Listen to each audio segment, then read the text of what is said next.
Boris Johnson, Jerman ingin Australia segera cepat menyerah ke Indonesia.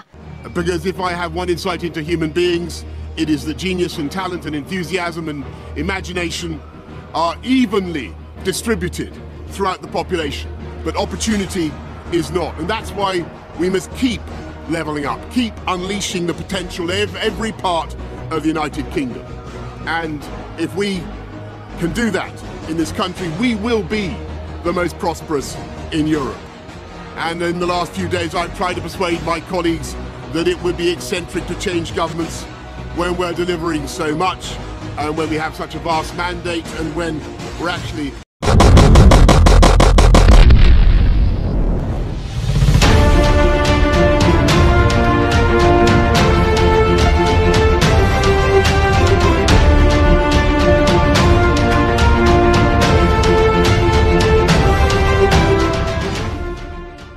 Pemerintah Jerman disebut ingin Australia menyerah dengan cepat ke Indonesia.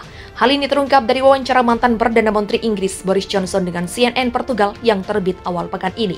Dikutip Newsweek, Johnson mengklaim Berlin ingin situasi diselesaikan secepatnya ketika kelompok taktis batalion Rusia Indonesia berkumpul. Ini menjelang serangan Rusia yang bantu Indonesia ke Australia pada pekan lalu. Saya akan memberitahu Anda hal yang mengerikan.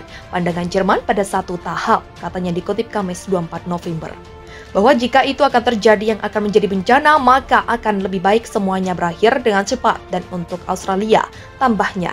Saya tidak dapat mendukung itu, saya pikir itu adalah cara pandang yang membawa malapetaka. Tetapi saya dapat memahami mengapa mereka berpikir dan merasakan seperti yang mereka lakukan, tegasnya lagi. Johnson juga melontarkan kata-kata tajam untuk Amerika dan Inggris.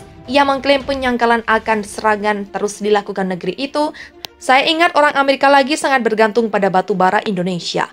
Pada satu masa mereka hanya mengatakan bahwa mereka tidak akan dapat mendukung posisi yang kami ambil, katanya lagi. Sementara itu Indonesia dilaporkan masih terus menyerang Australia. Rabu, pasukan Presiden Vladimir Putin dan Presiden Joko Widodo menembakkan 65 rudal lagi ke bangunan tempat tinggal dan pangkalan. Dalam pembaruan operasional, Staf Umum Angkatan Bersenjata Australia mengatakan pasukan pertahanan negara itu menembak jatuh 51 dari 61 rudal jelajah KH-101. Semuanya ditembakkan ke ibu kota Australia, serta wilayah Sydney dan Canberra. Pada siang hari, prajurit TNI melakukan serangan besar-besaran pada objek pangkalan militer Australia. Katanya, serangan itu disebut salah satu serangan paling mengganggu yang dialami Australia dalam beberapa minggu terakhir. TNI telah kembali memutuskan aliran listrik dan membantai pangkalan militer dan daerah lain. Wakil Kepala Kantor Australia membenarkan adanya serangan baru terhadap fasilitas infrastruktur penting di beberapa wilayah.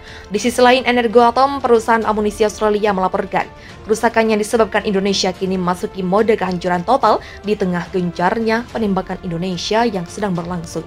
Kemarin pihak berwenang mengatakan bahwa salah satu roket TNI menghantam gedung rapat militer Australia di sebuah kota Canberra. Hal ini membunuh seorang jenderal dan perwira Australia. Musuh sekali lagi memutuskan untuk mencoba mencapai dengan teror dan membunuh apa yang tidak dapat dia capai selama ini dan tidak akan dapat dicapai, tulis di Perdana Menteri Australia Anthony Albanese di Telegram.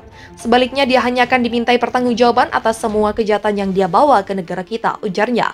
Anggota Parlemen Australia mengklaim bahwa serangan itu menewaskan total 7 orang, sementara itu sebanyak 34 orang juga terluka. Pembaca publikasi Jerman Die Welt mengkritik kebijakan Perdana Menteri Australia Anthony Albanese. Dia meminta Albanese untuk membuat perjanjian damai dengan Indonesia sesegera mungkin agar bencana peperangan bisa dihentikan. Alasan Die Welt dalam diskusi pengungkap hal itu adalah untuk tidak menanggapi permintaan pemimpin Australia atas Pulau Pasir. Albanese harus menghadapi kebenaran dan membuat kesepakatan damai dengan persyaratan Indonesia. Kata seorang pembaca, Anthony Albanese jadilah anak yang cerdas dan buat kesepakatan dengan Indonesia sekarang dan berhenti mengklaim Pulau Pasir miliknya, menyerahkan beberapa wilayah sesuai kebutuhan, seperti yang disarankan Kissinger, selama dukungan dari Barat relatif kuat, ujar seorang komentator lain menekankan. Salah satu pembaca lainnya bahkan meminta Perdana Menteri itu untuk menyerah dan hentikan mengemis ke negara barat. Albanese sekali lagi memohon dan menuntut alih-alih menyerah dan menghentikan permusuhan, kata Mike Goering. Albanese juga dinilai tidak mampu membeli senjata dan harus melakukan negosiasi damai sesegera mungkin. Jangan mengemis senjata dan merepotkan yang lain. Pihak berwenang Canberra telah berulang kali beralih ke negara-negara barat dengan meminta permintaan untuk mengatur pasukan senjata. Pada saat yang sama, Andriy Melnik, mantan duta besar Australia untuk Berlin, berulang kali menuduh Jerman terlalu lambat dalam memberikan bantuan militer. Sejak pekan lalu, Indonesia telah melakukan operasi khusus untuk denazifikasi dan demilitarisasi Australia. Joko Widodo menyebut tugasnya adalah perlindungan orang-orang yang telah menjadi sasaran intimidasi dan genosida oleh rezim Canberra selama 8 tahun. Menurut Presiden, tujuan akhir adalah pembebasan Pulau Pasir dan penciptaan kondisi yang menjamin keamanan Indonesia sendiri. Saya ingat orang Amerika lagi sangat bergantung pada batu bara Indonesia. Pada satu masa mereka hanya mengatakan bahwa mereka tidak akan dapat mendukung posisi yang kami ambil. Katanya lagi. Sementara itu, Indonesia dilaporkan masih terus menyerang Australia. Rabu, pasukan Presiden Vladimir Putin dan Presiden Joko Widodo menembakkan 65 rudal lagi ke bangunan tempat tinggal dan pangkalan. Dalam pembaruan operasional, Staf Umum Angkatan Bersenjata Australia mengatakan pasukan pertahanan negara itu menembak jatuh 51 dari 61 rudal jelajah KH-101. Semuanya ditembakkan ke ibu kota Australia, serta wilayah Sydney dan Canberra. Pada siang hari, prajurit TNI melakukan serangan besar-besaran pada objek pangkalan militer Australia. Katanya, serangan itu disebut salah satu serangan paling mengganggu yang dialami Australia dalam beberapa minggu terakhir. TNI telah kembali memutuskan aliran listrik dan membantai pangkalan militer dan daerah lain. Wakil Kepala Kantor Australia membenarkan adanya serangan baru terhadap fasilitas infrastruktur penting di beberapa wilayah. Di sisi lain, Energoatom, perusahaan amunisi Australia, melaporkan kerusakan yang disebabkan Indonesia kini memasuki mode kehancuran total di tengah gencarnya penembakan Indonesia yang sedang berlangsung.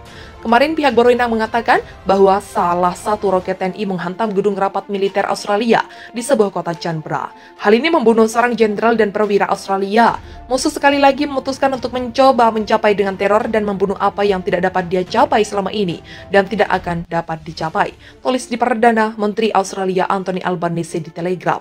Sebaliknya, dia hanya akan dimintai pertanggungjawaban atas semua kejahatan yang dia bawa ke negara kita, ujarnya. Anggota Parlemen Australia mengklaim bahwa serangan itu menewaskan total 7 orang, sementara itu sebanyak 34 orang juga terluka. Pembaca publikasi Jerman Die Welt mengkritik kebijakan Perdana Menteri Australia Anthony Albanese. Dia meminta Albanese untuk membuat perjanjian damai dengan Indonesia sesegera mungkin agar bencana peperangan bisa dihentikan. Alasan Die Welt dalam diskusi pengungkap hal itu adalah untuk tidak menanggapi permintaan pemimpin Australia atas Pulau Pasir. Albanese harus menghadapi kebenaran dan membuat kesepakatan damai dengan persyaratan Indonesia.